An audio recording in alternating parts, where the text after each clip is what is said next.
Oke, Assalamualaikum warahmatullahi wabarakatuh. Kembali lagi kita di mata kuliah pengantar manajemen. Tadi sebenarnya sudah saya awali, tapi ternyata harus restart lagi. Ya nggak apa-apa lah. Sambil menunggu teman-teman yang mau masuk. Bahwa kita tadi menerangkan organisasi dan lingkungan. Organisasi berada dalam sebuah lingkungan. Lingkungan dapat menjadi faktor pendukung maupun penghambat organisasi. Kegiatan organisasi akan merubah lingkungan dan juga sebaliknya lingkungan akan mendorong perubahan pada organisasi. Yang dimaksud ini adalah sebuah organisasi atau perusahaan baik yang berskala besar maupun berskala kecil harus punya kepedulian dengan lingkungannya. Makanya kalau ada istilah dalam bahasa Jawa itu luwih becik pagar mangkok daripada pagar tembok. Artinya apa? Lebih baik kita memberikan kompensasi kepada orang-orang yang di sekitar tempat organisasi kita berada daripada organisasi kita tidak didukung oleh lingkungannya atau warganya. Banyak contoh organisasi dan lingkungan itu tidak saling mendukung ya. Ada satu contoh yang tahun kemarin booming di Sukoharjo, yaitu ada satu perusahaan yang diduga mencemari lingkungan sehingga kemudian terjadi demo oleh masyarakat sekitarnya sampai kemudian turun tangan dari pemerintah setempat dan akhirnya ya seperti itu tadi bahwa ketika organisasi itu kuat secara finansial apapun bisa terjadi kan gitu, apapun bisa terjadi. Ya, tapi memang ada beberapa kepedulian dari pihak terkait, terutama dari pihak tentara atau TNI yang kemudian menutup saluran pembuangan. Ya.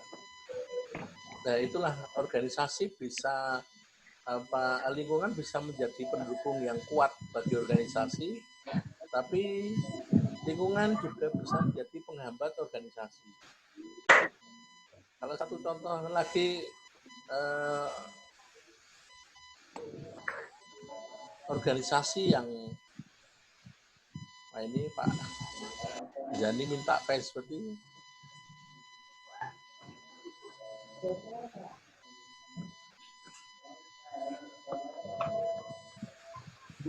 Saya hadir, Pak. Indah Apa? hadir. Ya. Oh iya, Anda hadir ya. Gambarnya mana ya? Nggak tahu gambarnya. Syukur ini mah udah ada suaranya. Masih untung Pak ada suaranya Pak. Ya, soalnya masih hujan. Nah, nggak ada sinyal. Makanya kita juga turut prihatin dah atas kejadian di mana kalau hujan Anda kebingungan dalam mencari sinyal. Memang luar biasa perjuangan di kalian. Luar loh Pak. Sampai di luar rumah loh Pak. Tadi sepakat urunan digo nukoke kabel digo masang antena nang omahmu.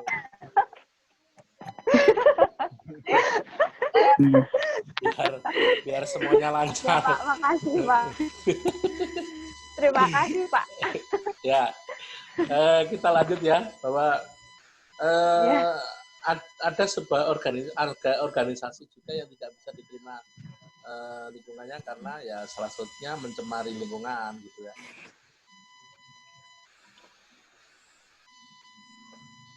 Seperti misalnya kandang ayam ya, kandang ayam di mana ketika ayam-ayam tersebut kemudian mencemari bau dari lingkungan yang di sekitarnya kan mengganggu. Jelas-jelas itu tidak bisa diterima oleh masyarakat di situ, sehingga terjadi penolakan. Nah, apa yang harus dilakukan oleh pihak organisasi itu untuk bisa diterima oleh masyarakat? Ya tentunya salah satunya dengan cara memberikan kompensasi kepada masyarakat sekitar supaya baunya tidak dianggap ada baunya. Kan biasa malah yang dekat-dekat dengan kandang itu diberikan kompensasi ya, dikasih ayam setiap hari satu gitu supaya tidak komplain dengan bau kandang ayam itu. Dan dia karena sudah terbiasa mendapatkan baunya tersebut ya nyantai-nyantai wae itu.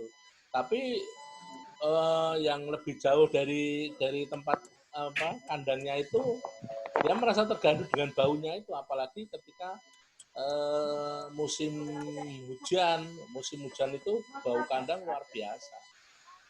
Nah itu dimana salah satu contoh bagaimana lingkungan bisa mendukung organisasi dan bagaimana lingkungan bisa menghambat organisasi. Kalau lingkungan itu bisa menerima organisasi tersebut, misalnya organisasi yang berada di lingkungan itu dia mampu ibaratnya ngopeni gitu ya, nguri-uri, tidak mencemarkan lingkungan, itu masyarakat juga akan welcome juga gitu. Apalagi seperti contoh tempat saya ya, di tempat saya ada pabrik gudang garam itu. Nah, ketika kita mau mengadakan kegiatan pasti disupport oleh pihak gudang garam itu, walaupun kadang-kadang memang terus dalam bentuk rokok gitu ya, sebenarnya itu juga melanggar, tapi karena yang diberikan itu sudah berumur 17 tahun ya tidak masalah. Nah, ketika dulu gudang garam terjadi kebakaran pada tahun 98 di kerusuhan 98, itu pemilik gudang garam yang berada di dalam kantor tersebut yang dalam keadaan chaos, kerusuhan, orang menyerbu gudang garam itu, kemudian terjadi pembakaran dan macam-macam. Orang yang pimpinannya di situ diselamatkan oleh warga di tempat kita, jadi dipanggul, dilopatkan pagar, kemudian dibawa ke salah satu rumah rumah kosong di dekat rumah saya, jadi ditempatkan di situ, sehingga sehingga terjadi timbal balik lah. Apa yang berikan gudang garam kepada kita, ya kita juga memberikan perlindungan kepada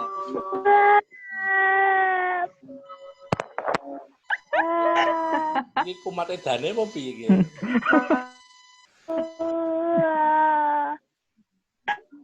Wis stres apa piye iki? Wis sing penting krungu ae ndah. Wis rasa komentar sih. Wah, anaknya Pak Joni ya tuh. Anakmu tuh, ya. Pak Joni. Ikut belajar, Pak. Wah, iya nggak apa-apa. Ya, nggak apa-apa. Pak Kiro endah ya sing anu ya, jadi seperti itu. Jadi ketika organisasi itu mampu bekerja sama dengan lingkungannya, maka lingkungan juga akan memberi perlindungan kepada organisasi tersebut. Seperti itu.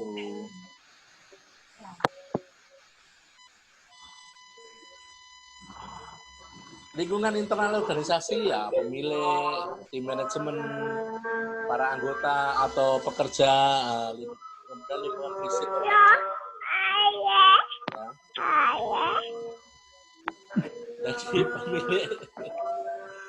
Jadi pemilik adalah yang secara historis atau hukum dinyatakan sebagai pemilik, ya. Jadi dia punya modal yang paling besar, kemudian dia membangun organisasi. Dan tim manajemen ya orang-orang yang membantu pemilik organisasi itu dalam menjalankan perusahaannya. Ada manajer operasional, manajer keuangan. Nah, kemudian ada para anggota atau pekerja, atau kalau sekarang lebih diperhalus dengan operator gitu ya. Nah, kemudian yang terakhir lingkungan fisik organisasi itu ya bentuk bangunan itu. Kalau di Cina itu tidak ada perusahaan yang seperti di Indonesia. Kalau di Indonesia perusahaan-perusahaan banyak, kemudian cerobong-cerobong asap untuk pembuangan limbahnya melalui udara. Tapi kalau di Cina nggak ada seperti itu, sehingga lingkungan di Cina cenderung bersih. Nah ini yang terjadi pada saat ini. Pada saat kita kena corona ini, lingkungan kita menjadi lebih bersih. Ya, Anda pasti sudah bisa merasakan toh. Sekarang lebih bersih, apalagi pagi, ya. Pagi lebih apa? Menghirup udaranya lebih enak daripada dulu-dulu. Ini sudah luar biasa nih. Virus corona ini membuat efek karambol ya, efek karambol tahu ya. Jadi kalau karambol itu udah bisa membayangkan karambol, pernah dengar karambol, pernah main karambol? Nah, efek karambol itu saling berhubungan. Ya, saling berhubungan. Jadi walaupun di satu sisi virus ini corona memang menakutkan, tapi di sisi lain membersihkan udara kita. Yang kedua, kita ini kan termasuk orang yang ceroboh ya, makan jarang cuci tangan gitu ya, pulang kerja Endah, jarang Pak. cuci tangan. Apa Pak Juri? Endah. Endah. Endah bar cawe terus mangan. Ya, jadi memang di satu sisi corona memang sangat menakutkan, tapi di sisi lain membuat kita menjadi orang yang sekarang lebih bersih gitu ya. Mau apa-apa pakai hand sanitizer atau cuci tangan. Dulu mana ada. Kamu kalau makan aja paling wiji gordeme es teh, gelasnya es teh cek. Itu kan ngapain harus ke tempat cucian nyuci tangan sabun. Ya udah, es teh itu kan gelasnya biasanya ada embunnya ya, diambil untuk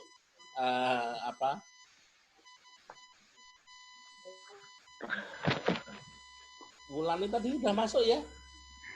Belum, Pak. Oh, Wulan belum ya? Nah, ini Wulan. Wulan ini sing ngendi toh? Oh iya.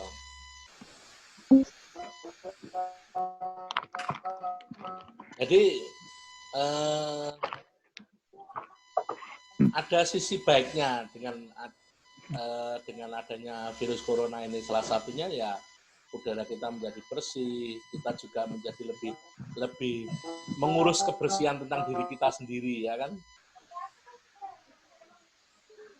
Kemudian lingkungan eksternal organisasi, ya. Kalau tadi kita internal organisasi, pemilik, tim manajemen, anggota, pekerja atau operator, dan lingkungan fisik organisasi. Selanjutnya adalah lingkungan eksternal organisasi. Ada pelanggan, pesaing, ada pemasok. Gitu. Pelanggan adalah mereka yang secara langsung memanfaatkan, menggunakan, dan mengajukan permintaan atas barang jasa yang ditawarkan oleh organisasi. Kecepatan nggak ini? Lanjut, Pak. Lancar. Ya, pesaing organisasi lain yang menjalankan bisnis sama dengan organisasi yang kita jalankan. Pemasok adalah orang yang terkait langsung dalam bisnis dari sebuah organisasi. Ya, jadi pelanggan atau yang disebut dengan customer itu adalah orang-orang yang berada di luar organisasi tetapi ikut mendukung organisasi ya, termasuk lingkungan itu. Ya. Jadi pelanggan itu adalah orang yang membuat organisasi itu menjadi besar. Anda bayangkan kalau sebuah organisasi ya, sebuah organisasi kemudian ngedol barang ning yo ora ana sing didol. Ora ana sing tuku, terus piye? Wes semangat-semangat menjual barang yo ora ana sing tuku, itu kan padha wae kan. Makanya kalau ibarat kita orang jualan itu kalau di dalam bahasa Inggrisnya pembeli adalah raja. Pembeli adalah raja. Jadi orang itu kadang-kadang ya nyepelek apa ya, nganyelke juga. Dia merasa karena dia pembeli adalah raja terus wenang-wenang dengan orang dengan kita bisa membeli gitu karena kita merasa kita sudah bayar terus melakukan hal-hal yang kurang baik. Nah, ini perlu juga sebagai latihan kita. Misalnya Anda jajan di suatu tempat, ya jajan gitu, kemudian Anda makan, ya jangan lupa Anda memberi tip untuk yang waitersnya, ora ketang 5.000. Itu jangan wis jutek karo waitersnya. Jutek waitersnya wis ngono ra mbok kei tip. Asal wae lah. Ini yang kadang-kadang kita terlupakan ya. Kita sudah dilayani dengan baik oleh waitersnya, kemudian ya kita untuk ucapan terima kasih kita ya ninggalilah raketang 5.000. Aja 2.000 kok parkir penggunaan ki 2.000 ki. Ya pendak 5.000. Nah, ini kalau kita bisa menghormati pelanggan juga menghormati kita enak ya. Tapi lebih nggak enaknya lagi kalau kita menghormati pelanggan, kemudian pelanggan merasa jumowo ya. Jumowo itu apa ya? Semacam sak penake dhewe. Sak penake dhewe lah. Wah, aku wis bayar lah ngopo, sak penake dhewe. Sekarang banyak kalau Anda pergi ke KFC ya, Kentucky Fried Chicken, itu Anda sudah menyingkirkan barangnya sendiri, ada tulisannya di situ bahwa Anda sehabis makan ada tempatnya di mana, kemudian membuang sampah sendiri. Kalau di luar negeri memang sudah seperti itu. Kalau di kita kan lebih senang dilayani ya. Jadi kalau kita makan ya nggak pernah kita nyingkir ke barang. Kita nggak pernah makan ya bar tinggal. Nggak pernah kita kemudian paling tidak kalau kita makan ya kotoran-kotorannya ditumpuk gitu supaya memudahkan orang yang sudah membantu kita dalam memberikan pelayanan. Nah, itu kita bantu dengan ya numpuk barang-barang itu ora kok ting bececer, ting besasi, terus mangane kecer, kau pitik. Nah, wis. Ya itu real ada di Indonesia dan itu banyak sekali kejadian seperti itu. Karena dia sudah merasa membayar. Ya, itu dia, Pak. Hah? Apa lan? Pakai itu loh, pembeli ada rasa makne. Ngomong apa tuh Mbak Wu, Mbak?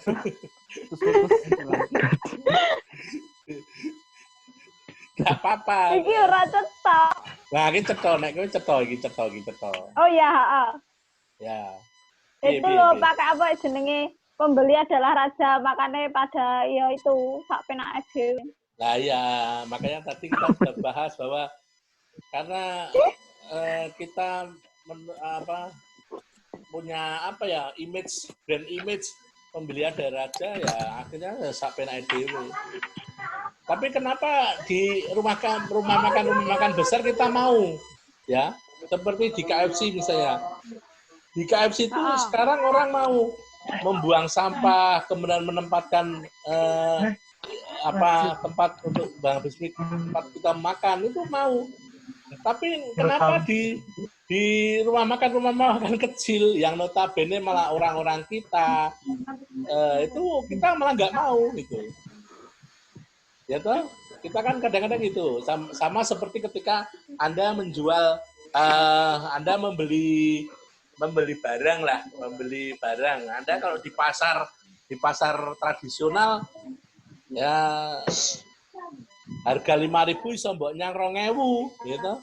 Tapi Anda pernah nggak Anda ngenyang misalnya Anda di Superindo atau Indomaret ya regane 15.000 ya mbok. Lah kan harga pas. Nek tradisional nggak pas. Enggak pas. Pernah nawar tapi nggak boleh Pak.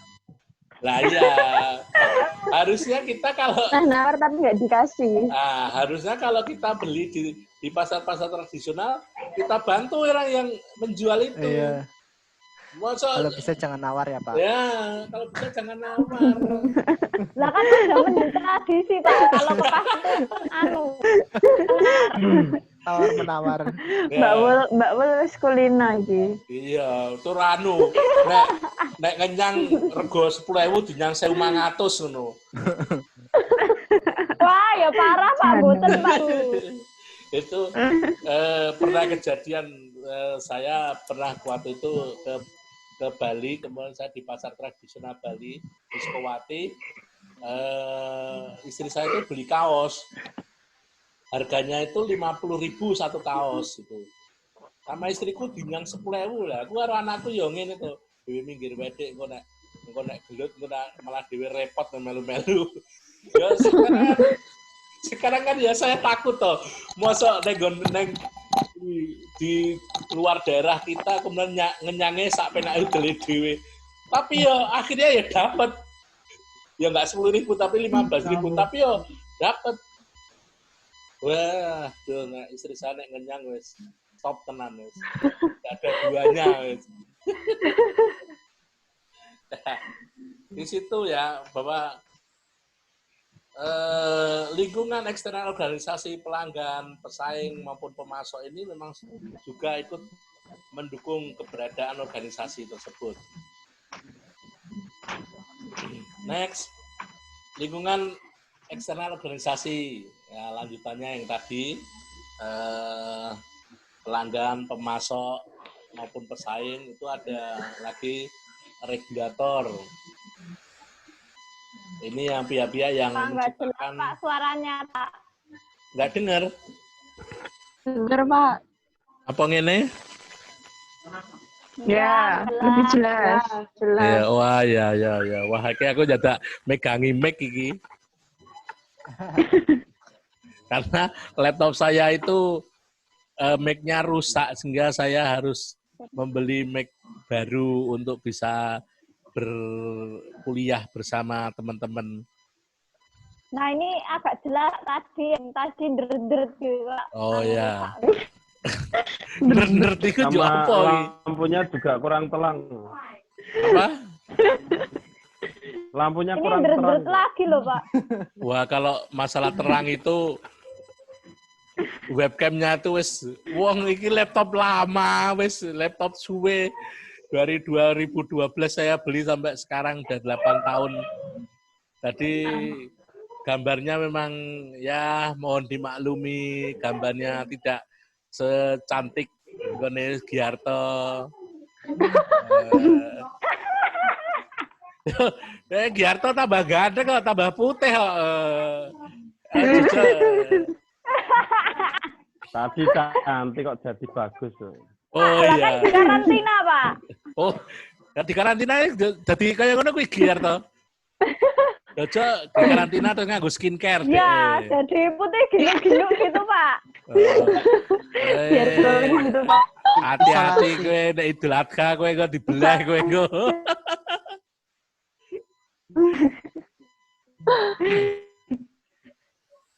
Ya, oke ya. Pak, pindah kampus baru kapan, Pak? Mei. Mei. Liburnya tanggal apa, Pak? Apa? Berarti memang udah masuk Pak?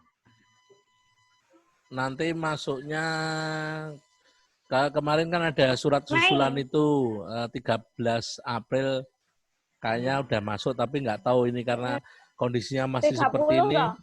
30 ya Pak kemarin. Iya, tapi ada susulan lagi. Diperpanjang, Pak. Diperpanjang. Terus sampai Pak Mendikbud nggak menyampaikan nanti tahu-tahu semester 3. Iya benar Pak. Aduh, Tahu semester 3. Untuk semester ini kita berikan nilai A semua gitu ya. Iya. Tidak usah ujian, kita berikan nilai A. Wah, senang karuan. Kayak tutuk yalu mesti. Ya kan Pak Menteri kan jelas itu tak pernyataannya. Iya. Nah, tapi kan tidak ada UAS. Wah, ya. Langsung naik semester. Seneng ya. Ya, Pak Indah, kita memberikan materi sedikit-sedikit lah. Nanti Anto Winarno. Ini Pak Jani kehilang meneh ki ngopo ki? Ki udan ki mesti ngon Pak Yani ki. Iya Pak, beran aja. Itu nyantol di kelurahan Pak. Anto itu, Anto. Wah, kece tenan ya. Mbak Vide gresek ya.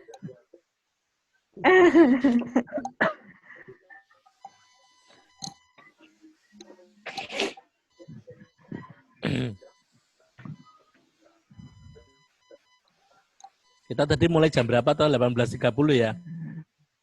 Iya, selesai 19.30 itu